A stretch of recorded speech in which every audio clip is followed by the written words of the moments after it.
नमस्कार दोस्तों। उम्मीद है आप ठीक होंगे। इसराइल और हमास के बीच जारी लड़ाई अब निर्णायक मोड़ पर पहुंच गई है। जैसा कि आप लगातार सोशल मीडिया पर, टेलीविजन पर देख रहे होंगे, बिल्कुल वैसी ही सूरत है और लड़ाई लगातार तेज हो रही है। इसराइल के प्रधानमंत्री बेंजामिन नेतन्याहू ने कहा है कि इस बार हमास को वो खत्म करके दम लेंगे। उन्होंने अपने स्टेटमेंट में कहा, जो प्रेस को जारी किया गया है, उन्होंने कहा कि हम हमास के जानवरों से लड़ रहे हैं। हमारी लड़ाई इन आतंकी जानवरों से है। तो जैसा कि आज आप देख रहे हैं, लगातार खबरें चल रही हैं और हमारे प्रधानमंत्री नरेंद्र मोदी ने इजराइल के समर्थन में ट्वीट किया था और भारत ने इजराइल को अपना भरपूर समर्थन जताया है और उन्होंने हमास के हमले को एक आतंकवादी हमला बताया। लेकिन हम क्या देख रहे हैं कि हमारे देश के अंदर कुछ ऐसे लोग हैं जो कि भारत की विदेश नीति से इतर काम कर रहे हैं। मतलब वो भारत की विदेश नीति के अनुसार नहीं चलना चाहते। मैंने आपसे कल जिक्र किया था अलीगढ़ मुस्लिम विश्वविद्यालय के छात्रों का। उन्होंने हमास के समर्थन में नारे लगाए थे, एएमयू परिसर में जुलूस निकाला था, अल्लाहू अकबर के नारे लगाए थे। तेरा मेरा क्या रिश्ता है, ला इलाहा इल्लल्लाह, अल्लाह तेरा मेरा क्या रिश्ता है, ला इलाहा इल्लल्लाह, ये उन्होंने नारे लगाए थे। तो ये तो खैर उन्होंने किया क्योंकि वो एक समर्थन जता रहे हैं फिलिस्तीन को, हमास को। लेकिन हम क्या देख रहे हैं कि उन छात्रों को छोड़ दीजिए। उन छात्रों से सिर्फ मेरा यही कहना है कि अगर आप में हिम्मत है तो जाके लड़िए वहां पर। ये सोशल मीडिया, ट्विटर पर लड़ने से कोई फायदा नहीं है। और जो कोई भी इसराइल की माइट को जानता है, उसकी ताकत जानता है, वो कभी भी इस चीज को समझ लेगा। यहां क्या हो रहा है कि जैसे मैंने आपको बताया कि हमारे घरेलू मोर्चे पर इसको लेकर राजनीति हो रही है। कांग्रेस ने एक सीडब्ल्यूसी की मीटिंग बुलाई, यानी कि कांग्रेस कार्य समिति की बैठक में कांग्रेस के बड़े नेता शामिल हुए, मल्लिका अर्जुन खड़गे से लेकर और बड़े बड़े नेता। और 1500 लोग जो अब तक इसमें मारे गए हैं इस युद्ध में, ऑफिशियल आंकड़े तो अभी ज्यादा भी हो सकते हैं। 1500 से ज्यादा लोग जो इस युद्ध में मारे गए हैं, उनके प्रति संवेदनाएं व्यक्त की गई और साथ ही कहा गया, कांग्रेस की ओर से जो स्टेटमेंट जारी किया गया। वैसे कांग्रेस वर्किंग कमेटी की ये जो बैठक है ना, ये कोई हमास के लिए नहीं थी। मुद्दे तो इसमें चुनाव से जुड़े हुए थे क्योंकि चुनाव की तारीखों का ऐलान हो चुका है विधानसभा के। उसको लेकर था कि कौन सी सीट पर कितने उम्मीदवार उतारे जाए और कैसे मैनेजमेंट संभाला जाए चुनाव का। लेकिन जो उसका सीडब्ल्यूसी में जो प्रस्ताव पारित हुआ, उसका जो आखिरी पैरा था, उसने कांग्रेस के चेहरे से नकाब उतार दिया। कांग्रेस ने अपने प्रस्ताव में फिलिस्तीन को अपना समर्थन देते हुए हमास के हमले की निंदा भी नहीं की, बल्कि चुप्पी साध ली। मतलब इसका यह हुआ कि कांग्रेस का साथ आतंकवाद, कांग्रेस का हाथ आतंकवाद के साथ, यही समझा जाएगा। कांग्रेस का हाथ आतंकवाद के साथ मतलब जिस एक्ट को पूरी दुनिया एक टेररिस्ट एक्ट मान रही है, एक आतंकी हमला मान रही है, उस हमास को जिसके बारे में ये कहा जा रहा है कि ये आईएस का दूसरा रूप है।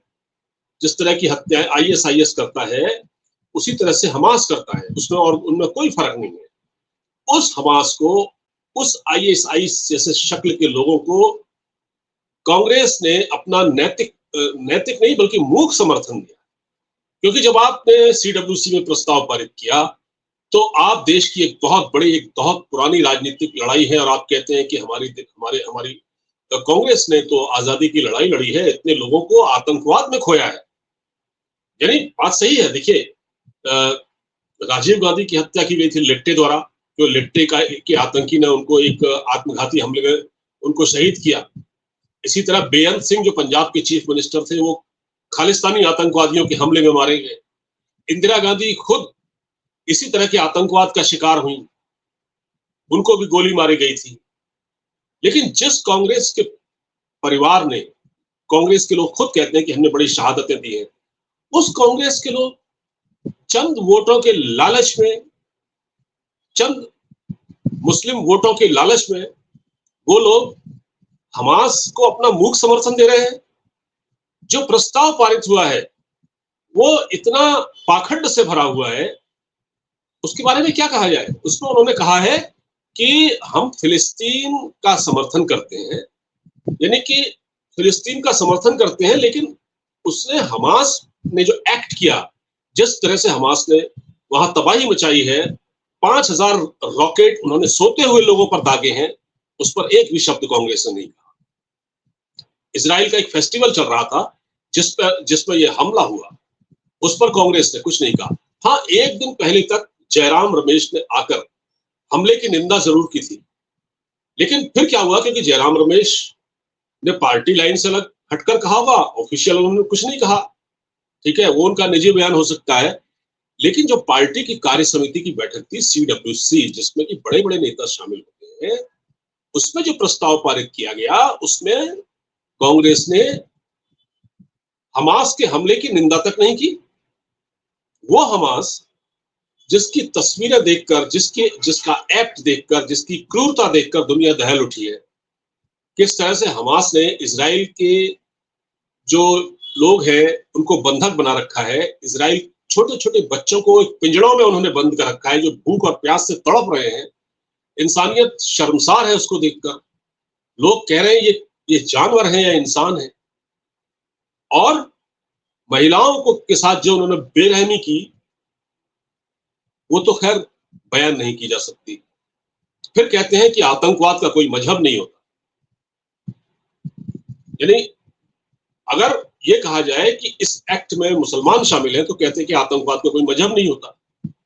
अरे भैया, तो फिर ये एक्ट क्या है? ये कौन कर रहा है? ये और इसको हमारी पार्टी, हमारे देश की सबसे जिम्मेदार पार्टी कांग्रेस, जिसने देश में सबसे ज्यादा रूल किया, शासन किया, वो हमास के हमले पर चुप है। इसका मतलब आप उनके साथ हैं, मतलब कांग्रेस का हाथ आतंकवादियों के साथ।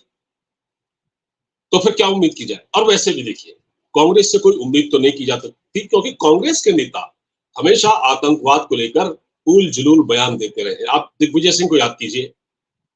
दिग्विजय सिंह ने ओसामा बिन लादेन, जिसने 9/11 का अटैक कराया, अलकायदा का नेता, जिसको मारा गया था पाकिस्तान में, जिसको छिपा कर रखा गया था पाकिस्तान के एबटाबाद में, अमेरिकन कमांडो ने उसको मारा था। उसको लेकर हमारे दिग्विजय सिंह जी ने क्या कहा था कि ओसामा जी, कितने आदर भाव से उनको पुकारा था उस टेररिस्ट को। और ये ऐसा कोई पहला मौका नहीं था जब उन्होंने ये कहा हो।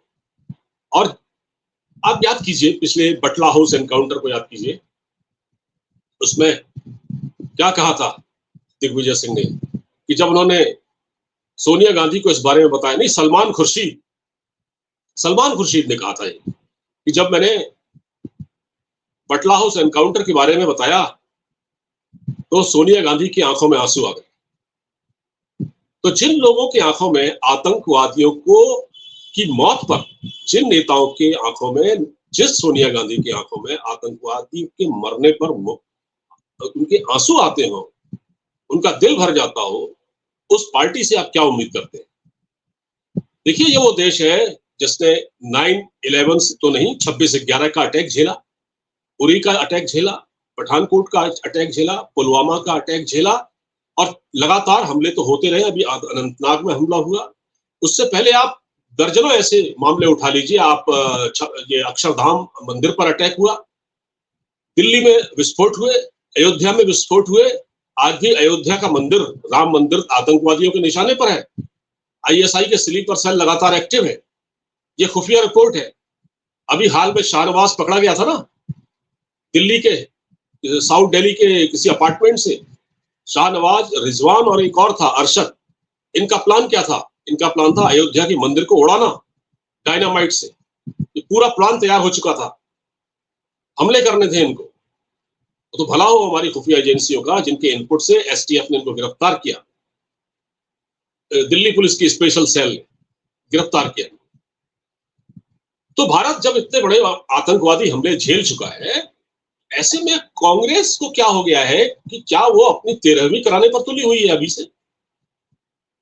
कांग्रेस को क्यों ये समझ में नहीं आ रहा है? आखिर वो चंद वोटों के लालच में क्या आपको लगता है कि ये जो पूरी दुनिया में एक वेव है टेररिज्म की, हमारे यहाँ भारत में भी, उधर आप देख ले, अब फ्रांस को देख लीजिए। फ्रांस में क्या हुआ था पिछले दिनों, किस तरह की खूनी झड़पें हुई थी। शार्ली एब्दो मैगजीन को लेकर क्या हुआ था। अभी अमेरिका में एक पाकिस्तानी पकड़ा गया था, वो डॉक्टर था और वो क्वालिफाइड डॉक्टर था, लेकिन वो आईएसआईएस से जोड़ने जा रहा था। उसके बारे में इंफॉर्मेशन मिली एफबीआई को, उसने उसको 18 साल के लिए जेल में डाल दिया, डॉक्टर मसूद जिसका नाम था। तो ये जो आतंक है चारों ओर जो फैला हुआ है, चाहे वो खालिस्तान का आतंकवाद हो या वो ये जो इस्लामिक आतंकवाद हो, इस पर कांग्रेस का मुंह क्यों नहीं खुल रहा है? कांग्रेस इसका मतलब यह है कि भारत सरकार, जो कि उसको टेरर एक्ट मानती है, हमास के हमले को एक आतंकवादी हमला मानती है, लेकिन कांग्रेस नहीं मानती। तो यही तो मतलब हुआ जब सीडब्ल्यूसी जितनी बड़ी मीटिंग में आपने उस मुद्दे का जिक्र ही नहीं किया, तो क्या होगा? अब इसको लेकर क्या हो रहा है देखिए, कांग्रेस में इसको लेकर दो फाड़ हो गए। कांग्रेस के अंदर कुछ समझदार नेता भी होंगे, तो एक उसने नाम न छापने की शर्त पर कहा, ये अंग्रेजी अखबार इंडियन एक्सप्रेस के हवाले से खबर है, जिसमें कहा गया उसने बहुत दुख से बताया, बहुत तकलीफ से बताया कि हम ये हमारी पार्टी ऐसा कैसे कर सकती है, इसको जस्टिफाई कैसे, मतलब जस्टिफाई नहीं, इस पर चुप कैसे रह सकती है। हम हम हमास को कंडेम क्यों नहीं कर सकते? आखिर ऐसा क्या है? कांग्रेस ने इसको लेकर दो फाड़ हो गए। एक असंतुष्ट धड़ा है, दूसरा चाहता है कि हम हमास के पक्ष में खड़े हो। जिनको लगता है कि हमको हमास का समर्थन करने से मुसलमान वोट देंगे, एक वो लोग हैं। अब अलीगढ़ मुस्लिम विश्वविद्यालय की जैसे कि मैं बात कर रहा था, वहां जो लोग पढ़े लिखे लोग हैं, जो वहां पर जो लड़के पढ़ाई कर रहे हैं, जिन्होंने वो जुलूस निकाला, हालांकि अब उन पर एफआईआर दर्ज हो गई है, योगी पुलिस ने उन पर एफआईआर दर्ज की। ये पढ़े लिखे लोग ये सब जानते होंगे कि ये समस्या क्या है, मिडिल ईस्ट की प्रॉब्लम क्या है, गाजा क्या है, यरूशलेम में अल-अक्सा मस्जिद क्या है। उनको इसराइल के बारे में और गजा स्ट्रिप की फिलिस्तीन के बारे में उन्होंने पढ़ा होगा। अगर वो उसको पढ़ के तर्कपूर्ण तरीके से बात करते तब तो समझ में आता, लेकिन जब वो जुलूस निकालते हैं, तेरा मेरा क्या रिश्ता है, ला इलाहा इल्लल्लाह, अगर वो इस तरह के नारे लगाते हैं ना, तो फिर ये समझा जाएगा कि वो उस आतंकवाद के साथ, वो हमास के आतंकियों के साथ। तो वो कांग्रेस उसने उस इनके सपोर्ट को भी देखा, इन मुस्लिम लड़कों के, और न इसके लिए कोई कंडेमनेशन आया कांग्रेस का, कांग्रेस की ओर से कोई बयान नहीं आया। और कांग्रेस ने जो सीडब्ल्यूसी बैठक थी, उसमें हमास का मूक समर्थन किया, मतलब उसने चुप्पी साध दी। मतलब उसका ये संदेश ये दिया कि हमास ने जो किया वो ठीक किया। देखिए, भारत फिलिस्तीन के साथ है, फिलिस्तीन से प्रॉब्लम नहीं है, प्रॉब्लम है हमास से, जिसने इस पूरे पूरे मिशन को, इस पूरे मूवमेंट को, जो फिलिस्तीन के समर्थन में चलाया जा रहा था, उसको हाईजैक कर लिया है। हमास के लीडर आज डॉलर में खेलते हैं, वो उनके पास डॉलर है, उनकी अगर लाइफ स्टाइल देखेंगे तो आप हैरान रह जाएंगे। लेकिन उन्होंने अपने लड़कों को, जो वहां गजा पट्टी में है, उनको पत्थर फेंकना सिखाया। जो पत्थर फेंकने का सिलसिला आप देखते हैं ना, कश्मीर से लेकर दूसरे शहरों में भारत के जब भी दंगे फसाद होते हैं, ये फिलिस्तीनी स्टाइल है, फिलिस्तीनी आतंकवादी जिस तरह से करते हैं। तो बात ये है, तो फिलिस्तीन का मूवमेंट तो एक तरह से दब गया ना। अब इसको हाईजैक कर लिया हमास ने, और हमास के समर्थन में हमारे कांग्रेस के लीडर दिखाई दे रहे हैं। तो कांग्रेस ने स्क्रिप्ट लिख ली है अपनी बर्बादी की, ये आप तय मान लीजिए। आगे बात करेंगे इस पर, ये मुद्दा बहुत बड़ा है। फिलहाल अगर आपको ये वीडियो अच्छा लगा हो तो मेरे चैनल को सब्सक्राइब कीजिए, लाइक कीजिए, इसको शेयर कीजिए। नमस्कार।